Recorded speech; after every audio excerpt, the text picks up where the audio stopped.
Out of all of America's 50 states, Hawaii is arguably its most unique. It's the only state to be geographically located outside of the North American continent. It's America's most recent state, having only been admitted to the Union in August of 1959. It is by far the most ethnically diverse state and the only state where Asian Americans make up the single largest ethnic group. It's the most expensive state to live in the country, and, most notably, it is the only state made up of an archipelago that consists entirely of islands. And because of that, as you'd expect, transportation throughout Hawaii works very differently than it does in other states because of the population being divided across all these different islands.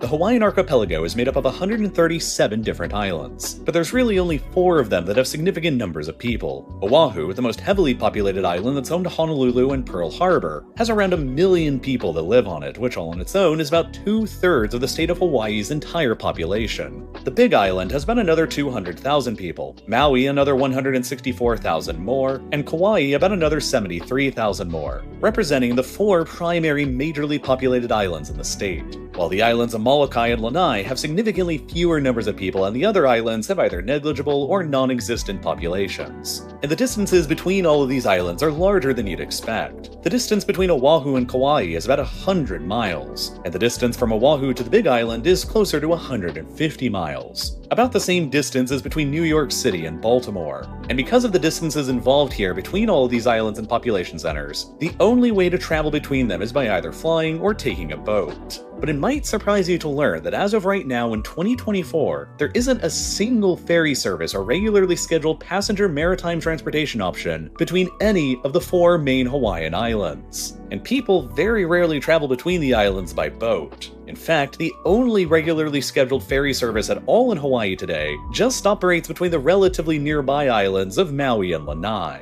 And that's it. Instead, if you ever want to travel between any other islands in the Hawaiian archipelago, your only realistic option is to fly between them. And so, virtually all travel between Hawaii's main islands is dominated by very short-haul flights run through carriers like Hawaiian Airlines.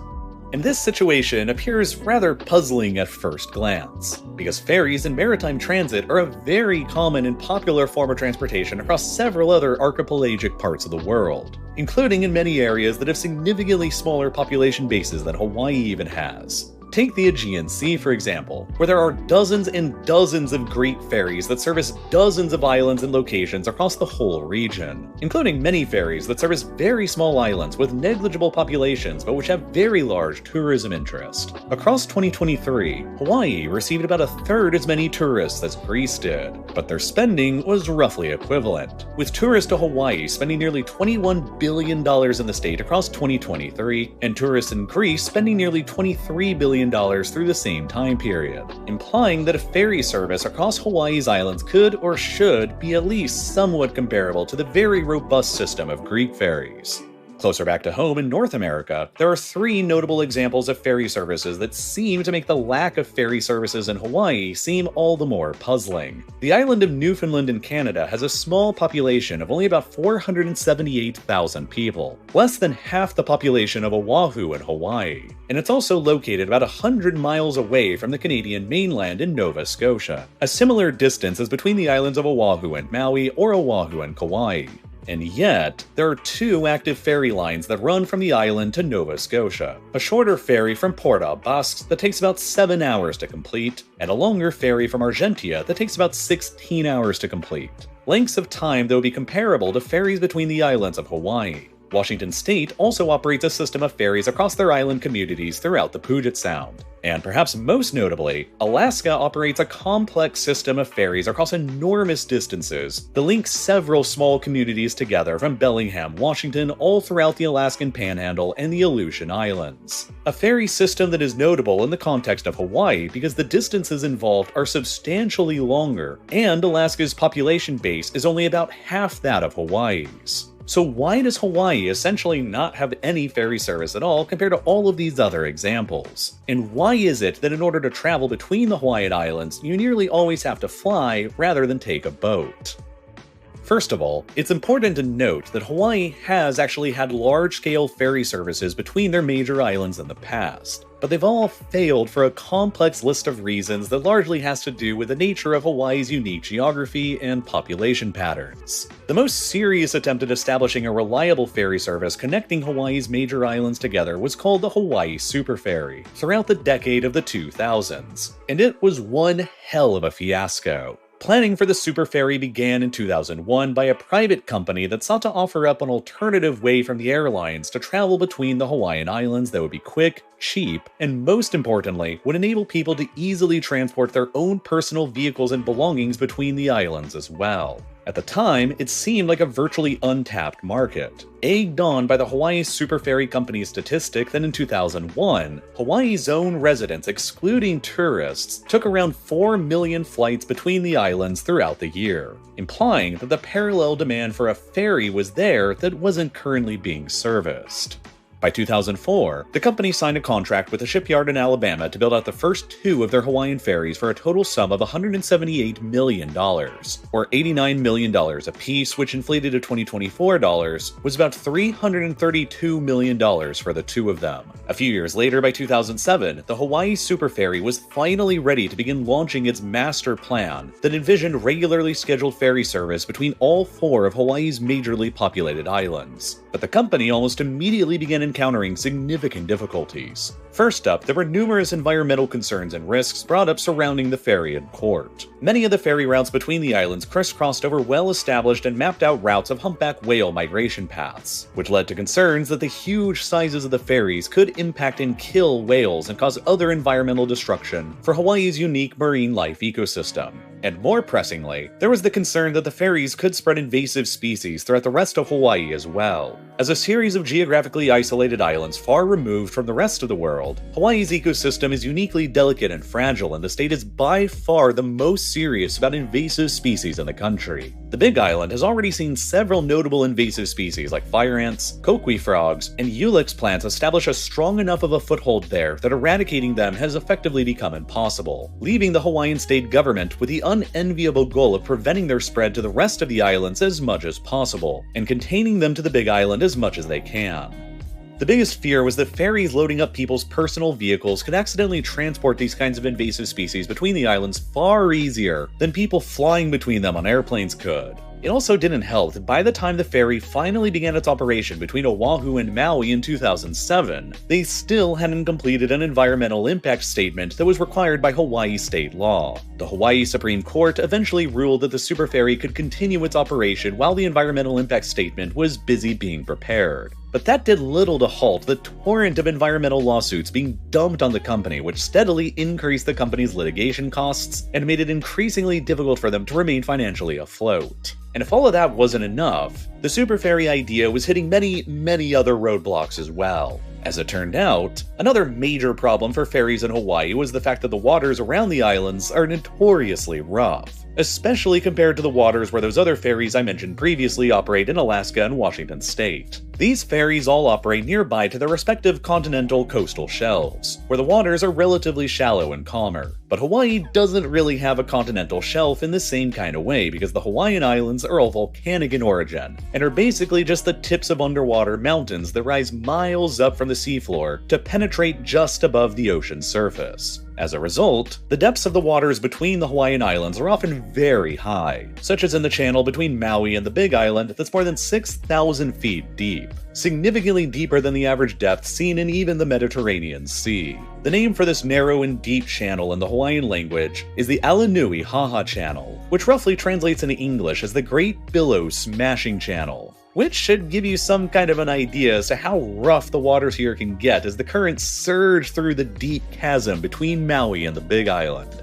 The depths seen between the channels of the other islands are similarly deep, and the waters in between similarly rough as well, which means that ferry passages between the Hawaiian Islands are effectively done over open ocean, which means that the ferries involved in the passages need to be ocean-rated, requiring them to be larger and more sturdy and more expensive vessels than you would otherwise see in Alaska or in Washington State. And because of the distances between the main islands covering 100 nautical miles or more, the journeys on the Super Ferry between the islands would last for 6 to 8 hours, or in some cases even longer, through waters that were often very rough, meaning that seasickness was a common ailment among passengers traveling aboard. If you were a resident of Hawaii and you wanted to travel from one island to another island, you could opt to take the ferry, which might take you up to 8 hours to complete. It might result in you getting severely seasick along the way, and because it would take you another 8 hours or so to get back to your home island, you couldn't really make a day trip out of the ferry journey, so once you get to the other island, you would need to compete with all of the tourists for a hotel for the night, which adds on to the costs and practicality of the ferry journey even more.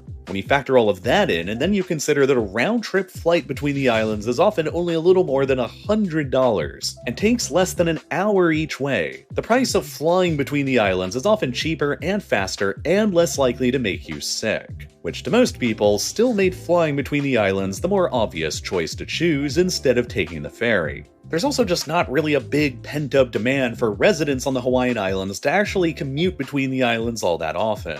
Oahu, as the economic and population center of the islands, is home to most of the state's major events like concerts and most of the state's good hospitals and medical care, which means that for the most part, the residents out on the other main islands usually only go into Oahu at most a couple or so times a year, for special events or for medical care, and for those purposes they're going to be more likely to fly than to take the ferry. As a result, it was perceived by a lot of Hawaii's residents that the people most likely to utilize the inter-island ferry service were going to be tourists instead of locals. Tourists who would bring their rental cars with them from Oahu and clog up the more limited infrastructure and roads on the less developed major islands, which led to a lot of the residents on the islands of Kauai, Maui, and the Big Island fearing that the ferry service would contribute to further over-tourism of their islands, and led to a lot of opposition against the whole concept. In the end, the Hawaii Super Ferry originally planned to establish regular and reliable ferry service between all 4 of the main Hawaiian islands, but only managed to establish service between Oahu and Maui because of all of these compounding difficulties. And due to all of those problems, along with potential lobbying from Hawaiian Airlines and rental car companies who were probably concerned about losing out on inter-island market share to the Super Ferry, the whole project wouldn't even survive for more than a couple years. In 2009, less than 2 years after they began their service in 2007, the Hawaii Supreme Court ruled that their previous granting of the Super Ferry to continue without the full environmental impact statement being completed yet had been unconstitutional, and the ferry service was immediately halted. Up to that point, the Super Ferry had only managed to transport about 250,000 passengers between the islands that it serviced through the 11 months when it was allowed by the courts to operate, which was well below the ferry's break-even costs and well below the volume of passengers flying between the islands on the airlines. For reference, air carriers between Honolulu and Kahului, the largest city on the island of Maui, fly about 4,890 seats between them each way per day, while a 2017 ferry feasibility study conducted by the Hawaii State government concluded that even in an optimistic scenario, a ferry would only be capable of transporting 11% of those same numbers of seats along the same route. Shortly after the courts ordered the Super Ferry to halt its operations over the environmental concerns in 2009, the writing for the Super Ferry was on the wall, and the company immediately suspended all of its services and let go of all of its employees. Within months, the company would declare bankruptcy and it had abandoned both of the ferries it had acquired. Eventually, both of the company's ferries would be acquired by the US Navy in a fire sale for just $35 million. A tiny fraction of their original $180 million price tag that the company had paid for them. The entire debacle and catastrophic failure of the Hawaii Super Ferry that saw hundreds of millions of dollars basically lit on fire has essentially ensured that nobody else will ever try establishing another ferry service in Hawaii for at least another 1 or 2 generations. And besides for the geographic and economic constraints standing in the way of another Hawaiian ferry service trying, there's also significant legal obstacles standing in the way as well. One of the strangest set of laws that still exists on the books in the United States are the 1886 Passenger Vessel Services Act and the 1920 Jones Act, which basically both stipulate that vessels operating within U.S. waters that transport passengers or cargo, like ferries carrying people and vehicles, need to have been built within the United States and also crewed by an all-American crew. These laws have essentially established a sort of maritime protectionism scheme within the United States for more than a century now, which forces American ferry and logistics companies to only purchase their ships from American shipyards. which have been coddled and globally uncompetitive for more than a century as a result, since they have a captive customer base, which means that prices are always artificially higher. The Hawaii Super Ferry purchased their ferries in 2004 from an Alabama shipyard for $89 million apiece, or $166 million apiece in 2024 dollars. In 2019, the same company that built those Hawaii Super Ferries announced that it was building another even larger ferry with double the passenger and vehicle capacity at one of its non-US shipyards for only $116 million in inflation-adjusted 2024 dollars. Tens of millions of dollars less for a ferry with double the capacity. This means that establishing ferry services anywhere in America, and especially in Hawaii, where the additional requirements for open ocean rated ferries are geographically costlier than they are elsewhere, are legally and artificially more expensive than in other countries as well. That 2017 ferry feasibility study commissioned by Hawaii State government that I mentioned previously ultimately concluded that while establishing a ferry service in Hawaii is still technically possible today, it's not really economically feasible for a huge variety of reasons. Hawaii residents polled as a part of that study showed expectations of a ferry service that don't really match up with current technologies or economic realities. They generally expected that a ferry service between Honolulu on the island of Oahu and Hilo on the Big Island should take no longer than 3 hours to complete in order to be competitive with simply flying. But the study found that even a ferry operating at a speed of 40 knots an hour along that route, faster than recommended for the rough oceanic conditions in the area, would still take nearly 7 hours to complete,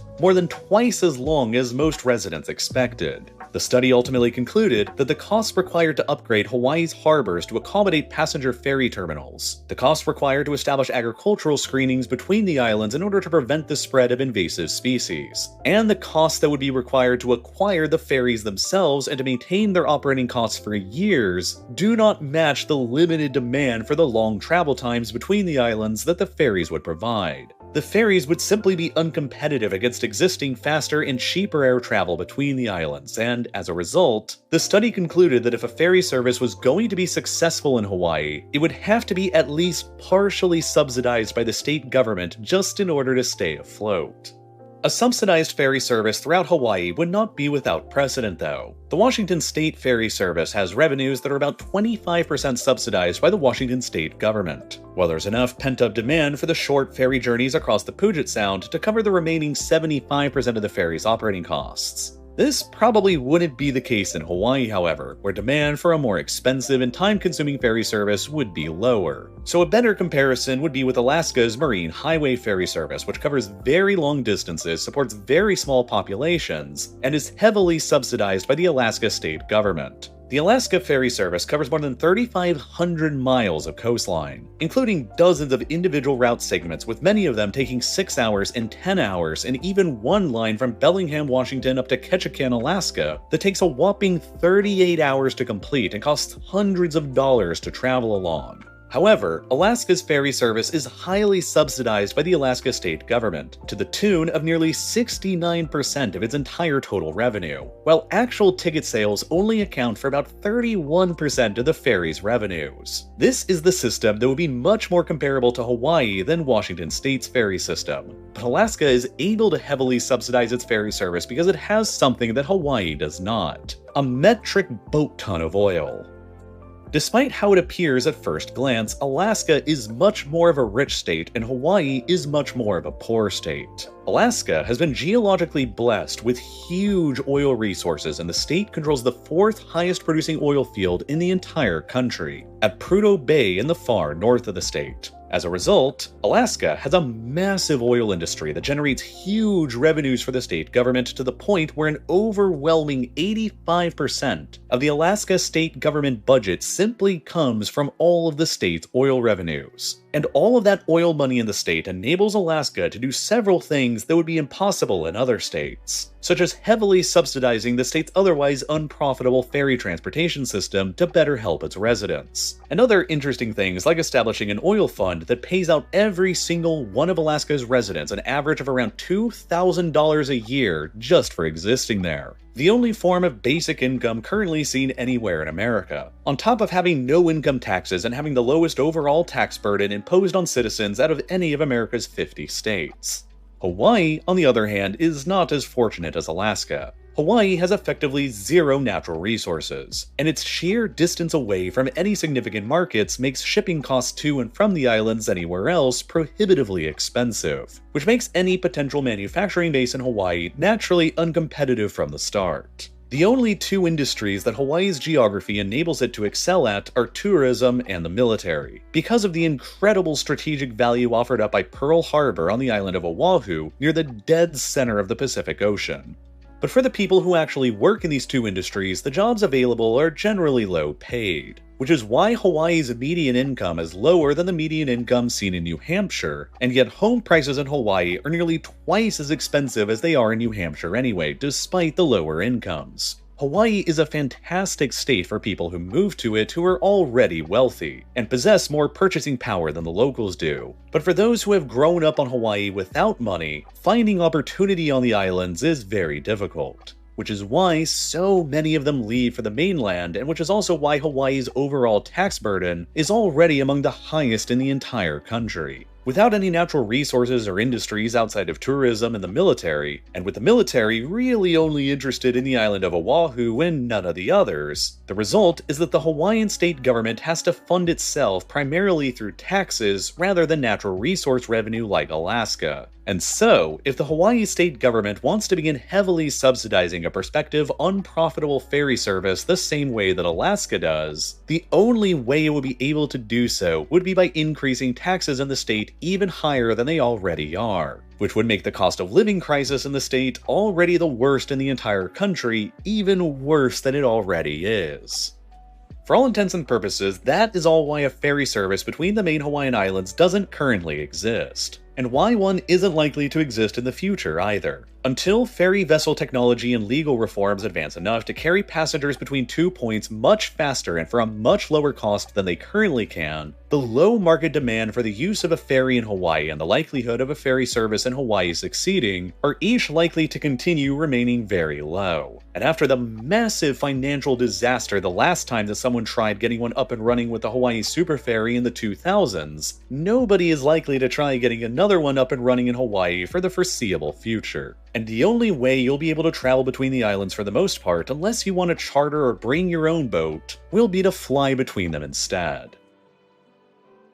Now, Hawaii is known for a lot of things besides for their lack of good maritime transportation options, and their food culture has absolutely gotta be one of those top things. From poke bowls to spam musubi to tempura shrimp and even more. And if you're anything like me, you might always be wondering why it still takes so much money and time to eat more healthily today. The global food supply runs more efficiently than ever, but there still seems to be this trade-off where you have to choose only two of the following three options with your meals: healthiness, affordability, and quickness. You can have a quick and healthy meal, but it'll be expensive. You can have an affordable and quick meal, but it'll be unhealthy. Or you can have a healthy and affordable meal, but it'll be time-consuming and inconvenient. For a long period in my life, I was really trying hard to figure out the answer to this dilemma by discovering a reliable source of meals that could encompass all three attributes: healthiness, affordability, and quickness. And I eventually discovered and became a customer of what ultimately became this video's sponsor, HelloFresh.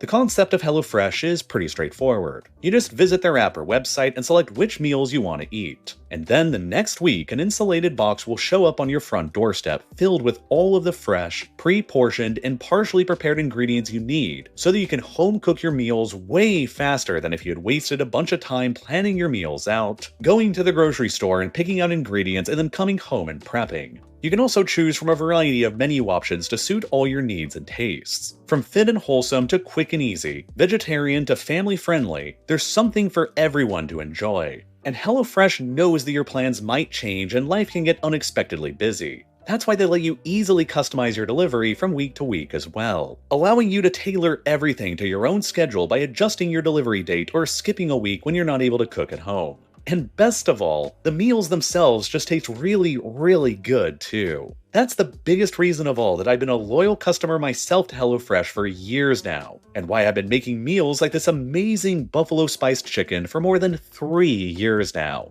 They're just the best solution that I've ever found for having regular home-cooked dinners. And if you want to see if I'm right and improve the way you eat too, now's a great time to do so because you'll get 10 free meals at HelloFresh.com if you use code RealLifeLore10. Applied across 7 boxes, new subscribers only, varies by plan. And again, that's 10 free HelloFresh meals, and all you need to do is go to HelloFresh.com with code RealLifeLore10. And as always, thank you so much for watching.